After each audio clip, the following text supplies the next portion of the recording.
Now, a leading global financial institution, Goldman Sachs, in the week expressed strong optimism about the Nigerian currency, the Naira, describing it as the world's best performing currency as it rebounds nears 1,000 Naira to a dollar.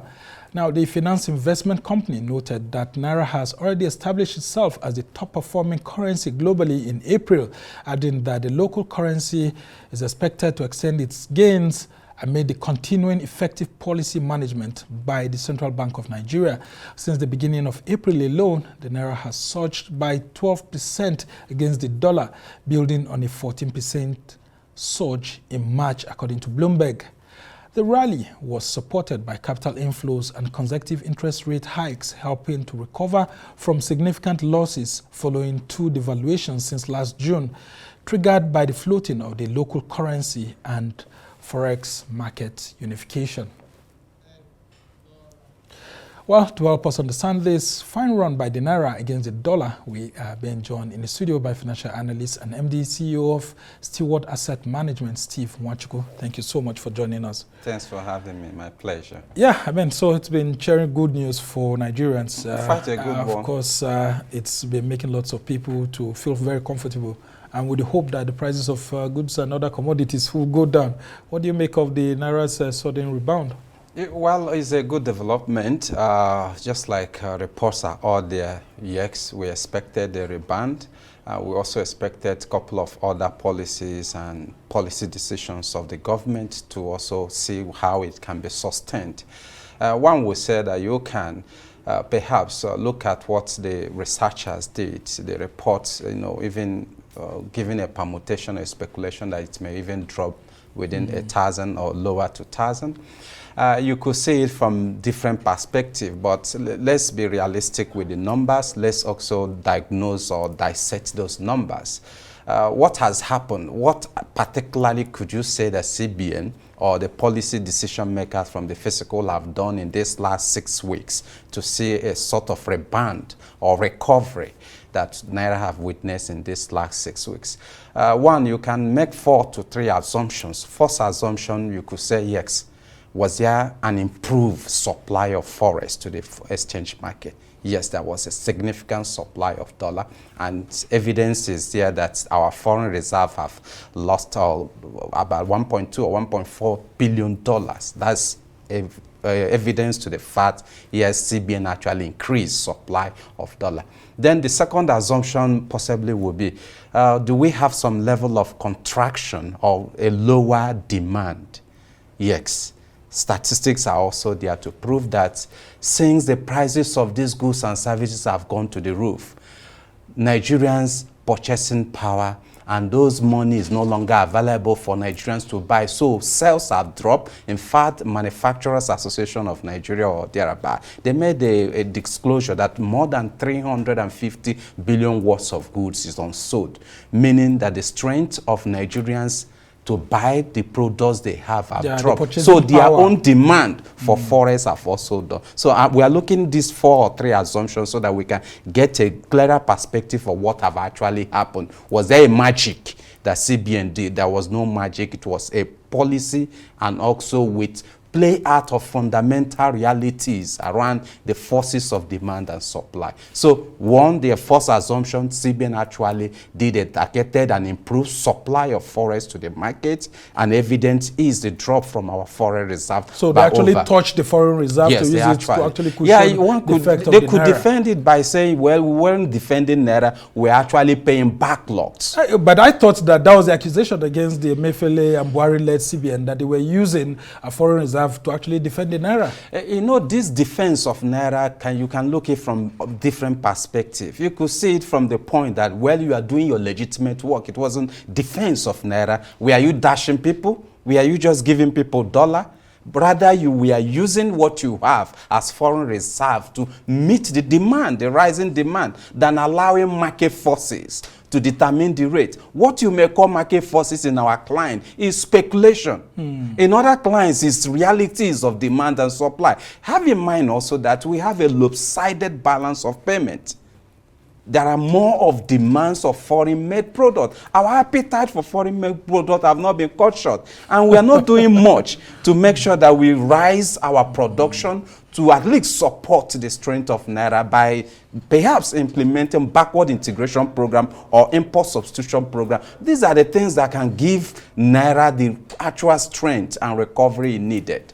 Now, with the coming of Dangote refinery, we've seen diesel being sold, and then, of course, we hear that sometime from next month, there's a likelihood of aviation fuel, and then even that of petrol. How much could that refinery, for example, help us in these issues of forex savings when it comes on stream? Because I also heard that I think they exported an LPFO and all of that outside of the country. And if we have not just that refinery, but some other mega projects in the country that could help boost our forex supply, how do you think the government can encourage them? Well, there's no other thing government can do than to, like you said, make adequate supply of raw material to Dangote. Dangote, the raw material it needs is the crude oil. This news of Dangote buying the raw material from somewhere in the US is not, well, I don't know how I could figure that. Because I know for sure that Nigeria has more than 20-25% stake in Dangote. And one of the major commodities or the raw material required for those refineries to work or function optimally is the crude oil. And you couldn't guarantee crude oil for Dangote. So these are the areas we need government to improve in the supply of whatever volumes that Dangote actually require. Like you said, the facts and statistics are there to speak for itself. If Dangote works optimal to even 30%, 40% of installed capacity, we will not be looking for importation of any of these petroleum products to serve the local consumption. It will save on daily basis, on weekly, monthly basis. NNPC is putting a lot of pressure on our exchange market. In fact, that is even the third leg of this assumption that it was the chunk of the inventories of the NNPC that NNPC is not making demand for dollar to purchase petroleum products in the month of June, July, and the rest. That's why the dollar is regaining, because there is no pressure on the CBN to provide forex so that NNPC can bring in this refined product of PMS, the diesel, the aviation fuel, the kerosene, name it. So if there is an adequate supply of raw material, which is crude, to Dangote, and is optimal to even 30%, in addition to the Port Harcourt refinery of 60,000 barrels. That's a lot. We have met our local consumption demand, and that must have saved a lot of forests. And that pressure will reduce on our exchange market. I want you to talk about the monetary policies of the CBN under Yemi Cardoso. I mean, some of the people in APC are already waving the magic wand, saying that Cardoso is actually a magic man. He's really helping the Tinubu administration. And the policies he has put in place are much more better than previous CBN governors. I mean, is there really any magic by this CBN governor? I don't know what yardstick I will use, because it's under the nose of Cardoso that we saw a great fall or depression, or what you may call free fall of Naira. So I don't know. But if there are things he did then, which we pointed at, the issue of the flotation, you cannot have an absolute flotation. The concept of flotation should be managed flotation, not an absolute flotation. And perhaps you have listened to most of us who called him out on daily basis, and a sort of reversal of some of these policies is giving rise to what we are seeing now. But can it be sustained? That is to left to other policies around he will be coming up with. But if I may judge him, I would say maybe he's listening. He told the line of absolute flotation. He realized that if you allow absolute flotation, what you call flotation is speculation. People will speculate the Naira to fall to, even people were even buying 1,008 against 2,000. Some were buying 2,000 for 3,000. And you allow the market forces to determine. Have in mind that what you call market forces is demand and supply. And you have not improved in your local production to at least wage war against the supplies that on daily basis were demanding for dollar. So is subject to other policies he will be doing. But if you ask me to judge him now, I will tell you he is still undermine us for me in the sense. Well, so how do you now explain the optimism by Goldman Sachs on the Naira? Because it looks like they are already foreseen, and they say, look, some of the things being put in place right now are strong enough to be able to make the Naira to stabilize, at least for the next 1 to 2 months. Remember I said if I have to judge him, I have to put at the yardstick. What is those yardstick? It's under his nose that Naira fell from somewhere around 650 or 750 to 1,900. That was an absolute failure. But we are seeing some level of recovery. Kudos to him. What did you do? Like, we put up those assumptions. Possibly he increased supply of dollar. Possibly he have kicked out these forex speculators. Or possibly he has made sure that those who are involved in racketeering or who are involved in round tripping of dollar, those individuals in the CBNs that favors their cousins especially and the brothers. BDCs. I mean, the policies for the BDCs, what's been your view generally? Yes, that's part of the decisions of the Cardoso which we are looking at.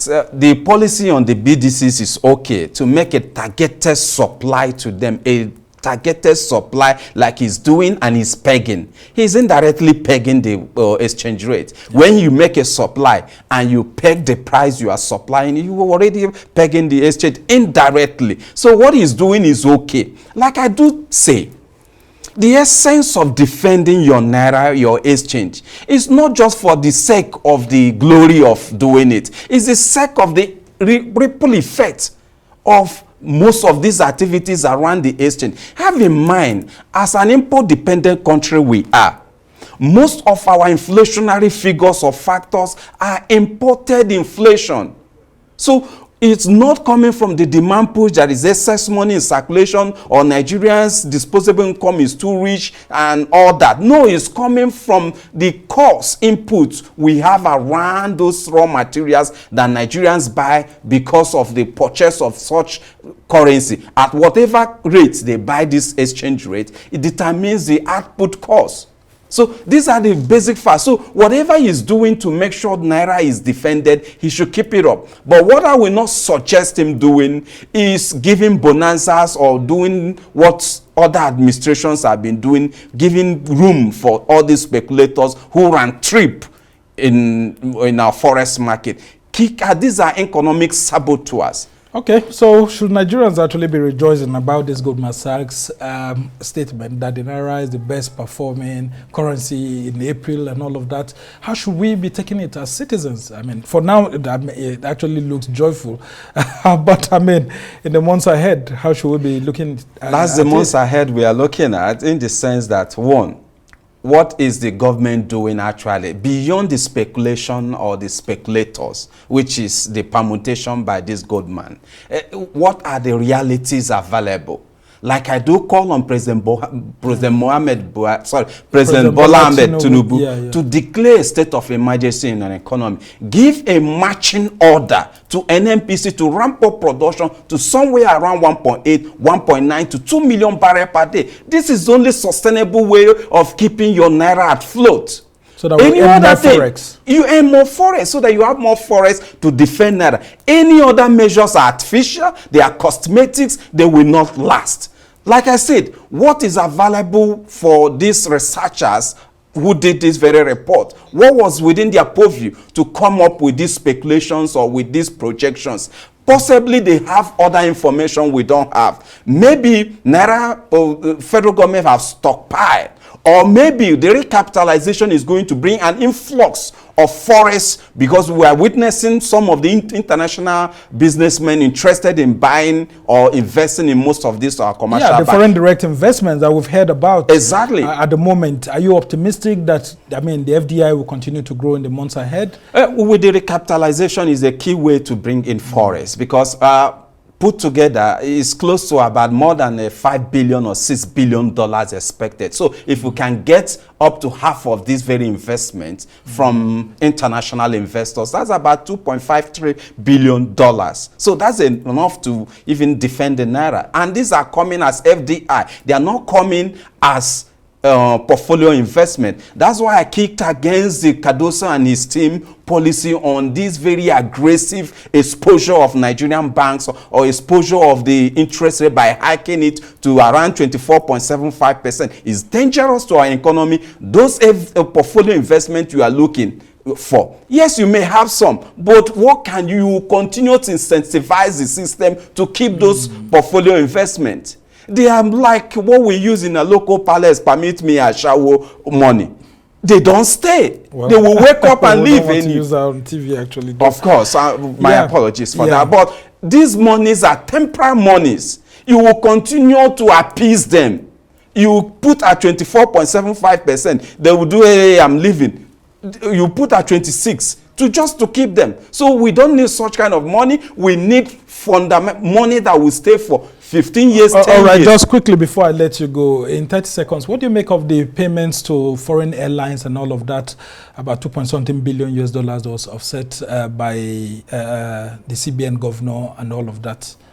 Well, that's part of those targeted supply that I give kudos to the CBN. They did. They have, cleared some of those bad locks, and we expect them to continue to do that interventions in key areas and see where they can also support the manufacturers so that they can get direct supply of this forest, so that those raw materials, they will end up having it at a better rate. When they have it at a better rate, the outputs, the prices of this item will reduce on daily basis. Nigerians are groaning and the hardship is rising. So we need to do everything possible to cause for a reduction in price of goods and services. All right, we're already seeing that in the airline industry as a result of that intervention. But we must thank you so much, Stephen Nwachukwu.